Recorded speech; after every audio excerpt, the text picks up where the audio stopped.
School ठीक करो अभिजित दिपके यांची उद्यापासून ही एक नवी मोहीम सुरू होणार आहे। हिंगोलीमधील मूळ गावी जाऊन या आंदोलनाची सुरुवात करणार असं दिपके यांनी म्हटलेलं आहे। शाळांमध्ये सर्व सुविधा देण्याची दिपके यांची मागणी आहे। तर शाळेसंदर्भात कुठूनही सूचना आल्या तरी त्याचं स्वागत आहे असं दादा भुसे यांनी म्हटलं। जे जे शक्य असेल त्याची अंमलबजावणी करू असंही दादा भुसे यांनी म्हटलंय। जे स्कूल ठीक करू आमचं आंदोलन आहे, उद्या इंडिपेंडन्स डे आपला, तर त्या दिवशी आम्ही सुरू करणार आहे। मी स्वतः उद्या हिंगोलीला माझ्या मूळ गावी जाऊन त्या आंदोलनाची सुरुवात करणार आहे। तिथे जाऊन सरपंचांना मी विनंती करणार आहे की जे काही शाळेमध्ये सध्या फॅसिलिटीज नाही आहे त्या कराव्या, स्कूल नीट कराव्या, बेंचेस असले पाहिजे, वॉशरूम असले पाहिजे, चांगले पाणी असली पाहिजे, लाईट आली असली पाहिजे शाळेत।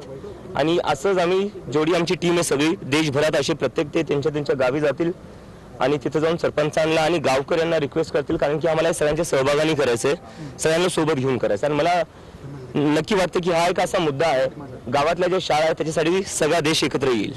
नाही, निश्चितपणे आपल्या या महाराष्ट्रातून किंबहुना कुठूनही शाळेच्या संदर्भातल्या काही चांगल्या सूचना आल्या तर त्या स्वागतार्ह आहेत आणि जे जे शक्य आहे त्याची आपण अंमलबजावणी करू की जेणेकरून आपला विभागाचा मानस आहे की गरीब माणसाच्याही पाल्याला एक चांगलं शिक्षण त्या ठिकाणी मिळालं पाहिजे आणि या संदर्भात कोणीही सूचना केल्या त्याचं स्वागत असेल।